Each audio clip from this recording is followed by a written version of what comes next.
ನಮಸ್ಕಾರ ಎಲ್ಲರಿಗೂ, welcome back to Hemasiri kitchen and lifestyle vlogs. ಇವತ್ತು ಹಬ್ಬದ 4ನೇ ರೆಸಿಪಿ ಮಾಡ್ತಿದ್ದೀನಿ. ಅದಕ್ಕೆ ಚಕ್ಕಲಿ ಮಾಡ್ತಿದ್ದೀನಿ. ಇದಕ್ಕೆ 3 ಬೌಲಷ್ಟು ಅಕ್ಕಿ ಹಿಟ್ಟು ತೊಗೊಂಡಿದ್ದೀನಿ.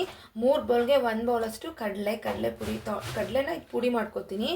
ಮತ್ತು ಚಿರೋಟಿ ರವೆ ಒಂದು ಸ್ವಲ್ಪ ತೊಗೊಂಡಿದ್ದೀನಿ, ಒಂದು ಅರ್ಧ ಮುಕ್ಕಾಲು ಬೌಲಷ್ಟಿದೆ. ಮತ್ತು ಅಚ್ಕಾರದ ಪುಡಿ ಮತ್ತು ಎಳ್ಳು ಜೀರಿಗೆ ನಾನು ಸ್ವಲ್ಪ ಜಾಸ್ತಿನೇ ತೊಗೋತೀನಿ. ನೆಕ್ಸ್ಟ್ ಇದು ಮಾಡೋದು ಹೇಗೆ ಅಂತ ನಾನು ಮಾಡೋ ರೀತಿನ ತೋರಿಸ್ತೀನಿ, ಬನ್ನಿ. ಇವಾಗ ಫಸ್ಟು ಕಲಸೋದಕ್ಕೆ ಕಡಲೆ ಪುಡಿನ ಮಿಕ್ಸ್ ಮಾಡ್ಕೊಂಡಿದ್ದೀನಿ. ಮಿಕ್ಸ್ ಮಾಡ್ಕೊಂಡು ಜಲ್ದಿ ಮಾಡ್ಕೋಬೇಕು, ಮಿಕ್ಸಿ ಮಾಡಿಕೊಂಡು. ನೆಕ್ಸ್ಟು 3 ಬೌಲು ಅಕ್ಕಿ ಹಿಟ್ಟು, 1 ಬೌಲಷ್ಟು ಚಿರೋಟಿ ರವೆ ಬೇಡ ಅನ್ನೋರು ಮೈದಾ ಹಿಟ್ಟನ್ನು ಹಾಕ್ಕೋಬೋದು. ಖಾರದ ಪುಡಿ, ಅಚ್ಕಾರದ ಪುಡಿ ಇದು, ಮತ್ತು ಜೀರಿಗೆ, ಉಪ್ಪು, ರುಚಿಗೆ ತಕ್ಕಷ್ಟು ಉಪ್ಪು, ಮತ್ತು ಎಳ್ಳು.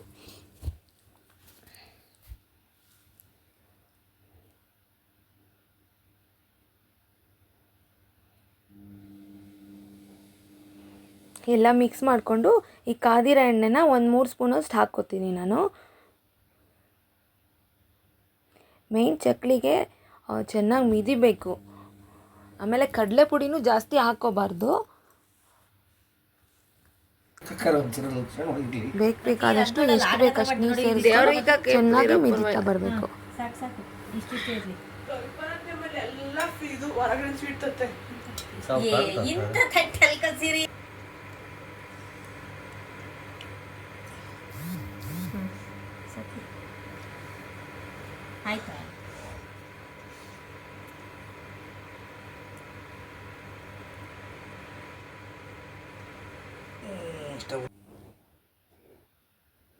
ಎಣ್ಣೆ ಕ್ಲೀನಾಗಿ ಕಾಯಬೇಕು, ಇಲ್ಲಾಂದರೆ ಕಾಯ್ದಲ್ಲೇ ಇದ್ದರೂ ಚಕ್ಕಲಿ ಎಲ್ಲ ಎಣ್ಣೆ ಕುಟ್ಕೊಂಡ್ಬಿಡುತ್ತೆ.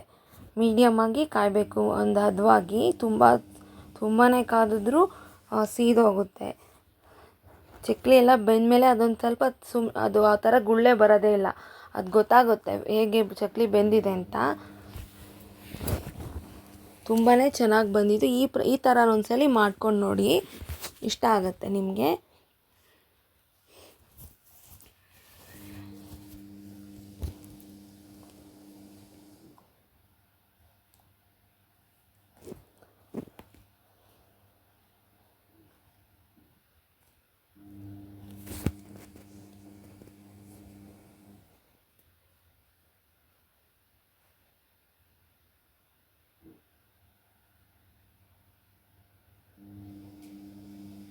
ಇದಾಗಿದೆ.